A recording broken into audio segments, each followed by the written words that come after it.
Bonsoir et bienvenue dans l'Africa Newsroom. À la une de l'actualité ce soir, des nouveaux responsables sud-soudanais dans le viseur des Américains accusés par les États-Unis d'entretenir la guerre et de bloquer l'aide humanitaire. L'administration Trump veut les voir figurer sur la liste noire de l'ONU. Des sanctions sont posées. Une résolution doit être soumise au vote ce jeudi au Conseil de sécurité de l'ONU. Le recours à la pression, une diplomatie des sanctions. Mais quels effets dans l'évolution du processus de paix au Soudan du Sud en guerre civile depuis près de 5 ans? On en débat dans un instant avec nos invités. Puis l'on fonce au combat, 250 000 enfants soldats à travers le monde, les chiffres de l'UNICEF, ils continuent de grossir les rangs des groupes armés. Le Soudan du Sud, justement, est l'un des plus gros recruteurs à côté de pays tels que la République démocratique du Congo, le Nigeria ou encore la Somalie. Décryptage avec nos invités dans 20 minutes. Puis question sur les échanges intra-africains, comment renforcer ces échanges encore en deçà de leur capacité dans un marché de plus d'1 milliard d'habitants. Question posée à la dernière conférence des ministres africains des Finances. Et pour débattre de ces actualités avec moi sur ce plateau, Monsieur Pape Kabo, bonsoir. Bonsoir Zara. Vous êtes analyste politique. À mes côtés également Alfred Tchongo, notre éditorialiste. Bonsoir Alfred. Bonsoir Zara et puis à mes très chères téléspectatrices. Merci de leur accueil bienveillant. Et à vos côtés, Monsieur Alpha Oumar Diallo, bonsoir. Bonsoir, merci pour votre invitation et bienvenue aux téléspectateurs d'Africa 24. Merci à vous, vous êtes consultant en finance. Merci à tous les trois d'avoir accepté notre invitation. Place tout de suite à l'actualité politique.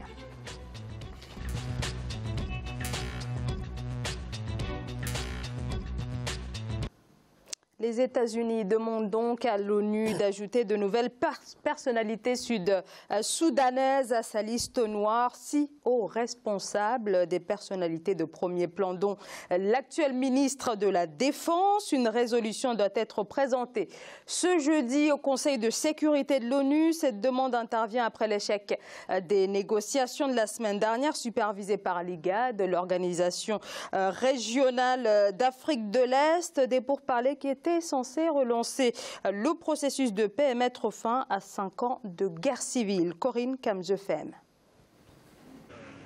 Le projet de résolution en préparation au Conseil de sécurité des Nations Unies vise à sanctionner 6 responsables sud-soudanais accusés par les États-Unis d'entraver le processus de paix et de bloquer l'aide humanitaire. Cette résolution, si elle est votée le 31 mai prochain, gèlerait les actifs et interdirait une sortie du territoire au ministre de la Défense, Kriol Manian Jouk, au ministre des Affaires du cabinet, Martin Elia Lomuro, au ministre de l'Information, Michael Louis, au gouverneur de l'État de Bié, au chef adjoint de la Défense de l'armée sud-soudanaise, ainsi qu'à l'ancien chef de l'armée, Paul Malong. Une mesure qui serait peu efficace selon le porte-parole du ministère des Affaires étrangères. Nous disons toujours que les sanctions ne sont pas la solution. Et imposer les sanctions aux individus n'est pas la solution. La solution est d'encourager les partis à apporter la paix dans le pays. S'agissant justement des négociations, les derniers pourparlers qui se sont achevés le 23 mai dernier n'ont pas donné lieu à une entente entre le gouvernement de Salva Kiir et les partis de l'opposition, notamment le groupe représentant le Dr Riek Machar. La proposition du gouvernement faite par l'autorité intergouvernementale pour le développement ayant été critiquée par le mouvement de Riek Machar qui s'estime toujours minoritaire à l'issue de la redistribution. On peut considérer que les États-Unis particulièrement ont une approche assez rigoureuse vis-à-vis de ce pays. Étant donné que c'est un pays qui est encore au balbutiement de la construction de son État et qui est sorti d'une longue guerre de libération, il est normal que certaines situations irrégulières de la gouvernance politique soient constatées. Donc les États-Unis devraient faire beaucoup plus de diplomatie avec la résolution de la crise à l'intérieur de ce pays, plutôt que de prendre des sanctions contre des gouvernements qui eux-mêmes ont encore des difficultés de légitimité à l'intérieur du pays. Avant le porte-parole des Affaires étrangères, c'est l'ambassadeur du Soudan du Sud en Éthiopie, James Morgan, qui a exprimé le 26 mai dernier la désolation de son gouvernement face aux sanctions souvent infligées par les États-Unis, l'Union européenne et leurs alliés. Sanctions qui, selon lui, se font sur la base de rapports partisans provenant de sources douteuses. Si la résolution est adoptée, ce serait un soulagement pour les États-Unis après un échec en 2016.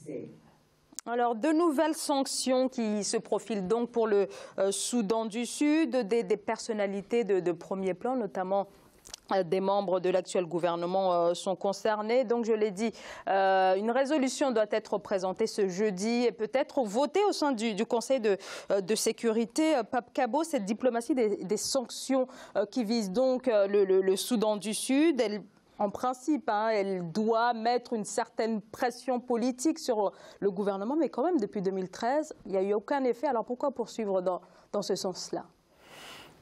Zahra, il est difficile d'envisager de régler des problèmes aussi importants que ceux-là, parce que pour ce qui concerne les personnalités qui sont ciblées pour intégrer ou en tout cas être rajoutées à la liste noire des États-Unis, c'est parce que quand même les faits pour lesquels ils sont cités sont des faits relativement graves.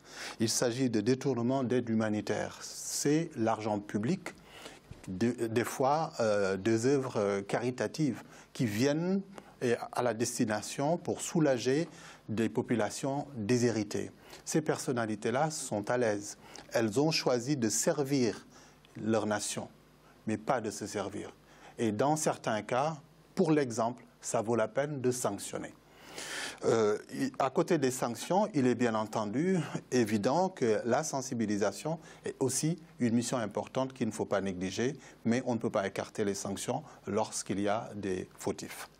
Alors, 6 autres personnalités figurent déjà depuis un petit moment déjà sur la liste noire des États de l'ONU plutôt. Et là, 6 nouvelles autres personnes vont peut-être se rajouter. Alpha Oumar Diallo, pourquoi cette politique des sanctions alors que finalement, même si effectivement il s'agit de punir en quelque sorte, de sanctionner des personnes susceptibles d'avoir notamment bloqué l'aide humanitaire, mais quand même il s'agit aussi de faire évoluer le processus de paix. Et depuis 2013, depuis 2015, avec l'accord conclu, il n'y a pas eu de changement. Oui, bon, en fait, comme disait M. Kabo, c'est-à-dire que dans ce problème qu'il y a au sud du Soudan, il faut à la fois avoir la politique de la carotte et du bâton. C'est-à-dire qu'il faut négocier, mais si les négociations ne sont pas respectées ou bien s'il y a certaines violations des règles internationales, il faut quand même agir. On ne peut pas rester les bras croisés alors que les ministres de la Défense ou de l'Information ou d'autres responsables bien placés empêchent, par exemple, l'acheminement de l'aide humanitaire. Là, si on ne fait rien, c'est des populations qui vont mourir de faim. Ou bien c'est des cas beaucoup plus graves qui pourront advenir dans le futur. Et là, la communauté internationale pourra toujours se reprocher.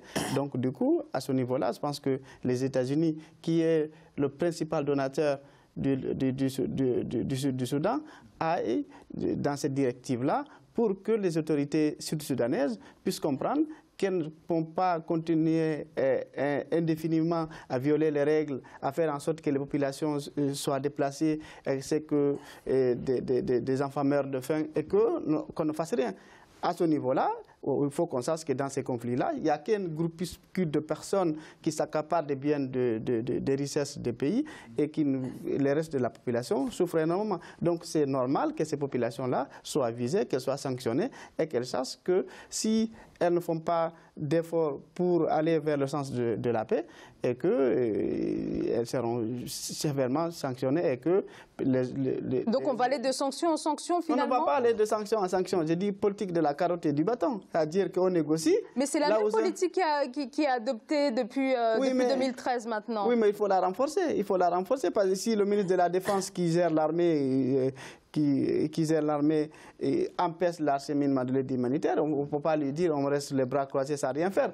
Moi, je pense qu'à la fois on négocie, on fait en sorte qu'on aide le pays à avoir des ressources financières et à la fois aussi, il faut dire, peut-être qu'on finira, peut-être que si les sanctions ne marchent pas, on finira par envoyer des troupes au sol pour dire, OK, on fait, comment dirais-je, on fait une ligne de front, de sorte que... un corridor humanitaire, de sorte que les massacres et l'aide humanitaire puissent arriver à bon escient et que les populations continuent de vivre aisément sans pour autant être obligées d'aller vers les pays limitrophes ou bien de souffrir de la famine et de la malnutrition. Je pense effectivement que les Américains sont en train de se donner bonne conscience par rapport à la situation du Soudan du Sud. Il nous souviendrait effectivement qu'on a été un certain nombre d'observateurs à dire que ça avait été une aberration justement de couper le Soudan en deux et puis de créer artificiellement l'État du Soudan du Sud sans leur donner les moyens matériels, mais surtout les moyens humains pour pouvoir engager justement cette voie de l'indépendance du Soudan du Sud. Et sans avoir préparé non plus tous les dirigeants qui étaient à la SPLA, qui faisaient la guerre justement pour en arriver là. Et puis la mort de John Garang a précipité justement le pays dans le chaos que l'on connaît aujourd'hui, Riek Machar et puis Salva Kiir qui n'arrivent pas à s'entendre et donc qui prennent le pays véritablement en otage, qui entraîne ces déplacements de population. Il y a au moins 1 700 000 Sud-Soudanais qui sont dans les pays environnants, la majorité en Ouganda, mais on va en RD Congo, etc. Donc il y a là une politique catastrophique. De même, l'IGAD, donc cet organisme intergouvernemental de développement, donc de la Corne de l'Afrique, dont fait partie justement le Soudan en particulier, n'arrive pas réellement, ni l'Union africaine d'ailleurs, à imposer aux leaders politiques sud-soudanais justement de tenir leurs engagements vis-à-vis de leur population, vis-à-vis de leur pays. Et donc on arrive là à une situation où les sanctions effectivement sont prises, mais n'ont aucun impact réel sur les personnes qui sont frappées, mais c'est au contraire encore les populations qui souffrent.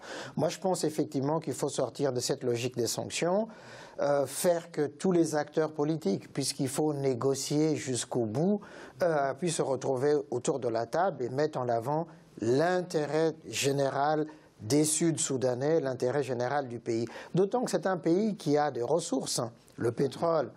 Et là, ils auraient pu justement, au moment le plus fort, et là, à la reprise justement des prix du baril du pétrole est amorcé, ils auraient pu justement, avec ces dividendes-là, construire le pays, travailler sur la formation de la jeunesse pour avoir des cadres qui tiendraient justement ce pays-là. Malheureusement, la logique encore des armes continue à triompher.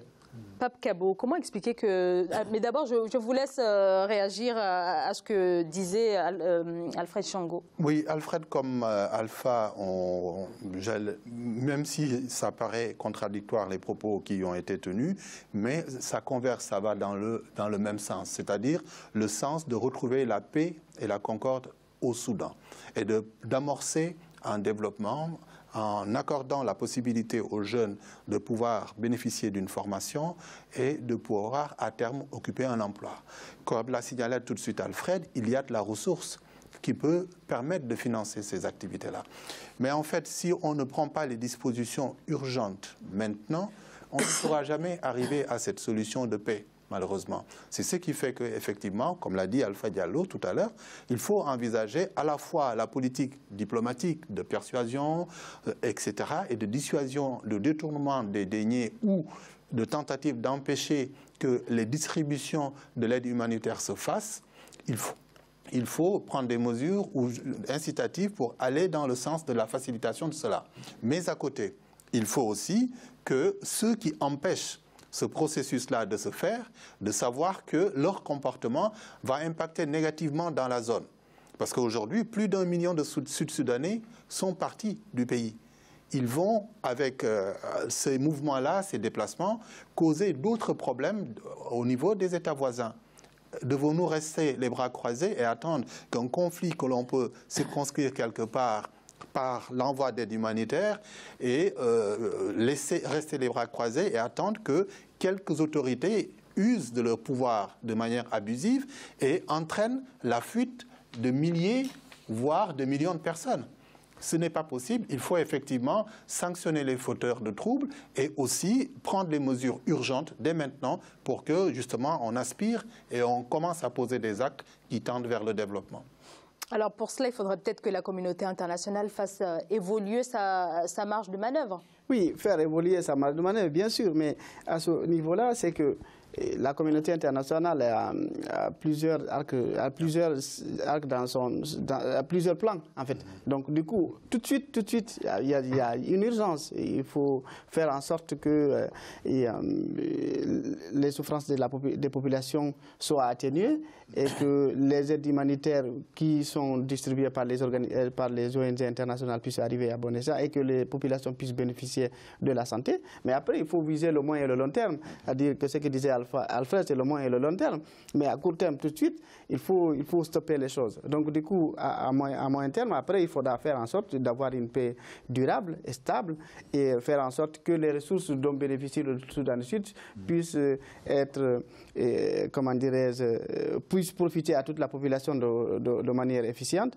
Et en plus, et que la communauté internationale puisse faire comme ce qu'elle a fait dans d'autres pays, comme au Mali. Par exemple, si la France ne s'était pas engagée avec l'opération qu'il y a eu, je pense qu'aujourd'hui, le Mali n'existerait plus comme il est aujourd'hui. Peut-être que demain, après, si les sanctions ne donnent pas les résultats escomptés, la communauté internationale pourra se dire, OK, on va envoyer des troupes ou bien des avions pour bombarder les différentes positions, faire en sorte que la paix puisse être retrouvée. Mais là, il y aurait un risque quand même, hein, parce que la région est déjà très déstabilisée avec la Somalie, avec tout ce qui se passe. Je suis d'accord, il y a plein... Ça fait que...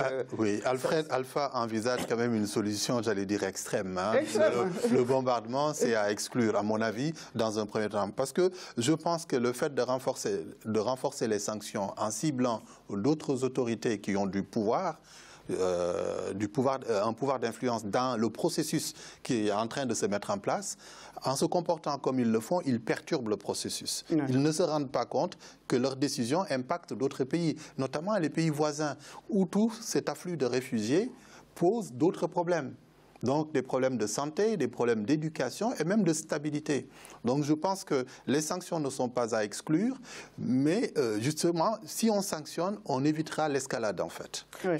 Mais en plus, je ne suis pas certain. Mais l'escalade a déjà eu lieu. Non, on l'évitera parce que l'escalade pourra en arriver à quasiment à un bombardement. Ça, en fait, moi je pense qu'il y a eu plusieurs accords de paix qui n'ont jamais été respectés. Oui. La communauté internationale ne peut pas se dire encore on va signer encore de nouveaux accords. Non, c'est le même accord de 2015. C'est toujours le même. Qu'on peine justement à faire appliquer. Non, voilà. Je pense que dans le cas vraiment du Soudan du Sud, la négociation autour de la table et pour parler, c'est nécessaire parce que c'est déjà un pays qui a assez souffert comme ça et des populations qui sont vraiment dans des situations de critiques, à la fois à l'intérieur et à l'extérieur. Donc il faut poursuivre justement les négociations pour tordre la main à Salva Kiir et à ses alliés ou aux partis de l'opposition pour qu'ils appliquent ces règles-là. L'Union africaine hésite. L'IGAD hésite justement à aller vers la solution militaire. Chaque fois, il y a des menaces, mais je dis, tant qu'on ne frappe pas, par exemple là, les ministres qu'on sanctionne, moi je dis c'est de sous-fifre, il faut frapper Salva Kiir. Alors c'est justement la question que j'allais poser, s'il fallait aller plus haut. Mais exactement, c'est Salva Kiir qu'il faut vraiment frapper directement. Riek Machar, lui, il est hors course comme depuis qu'il a été blessé, qu'il a quitté le pays.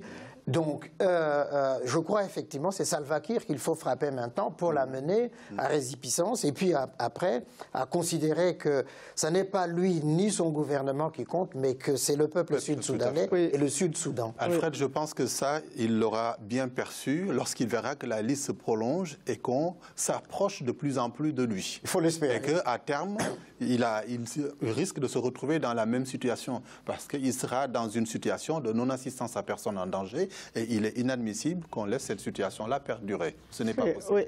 Oui, alors si vous voulez bien, je vous laisse intervenir, mais on va marquer une très courte pause et on se retrouve dans quelques instants, voilà, dans quelques secondes. À tout de suite.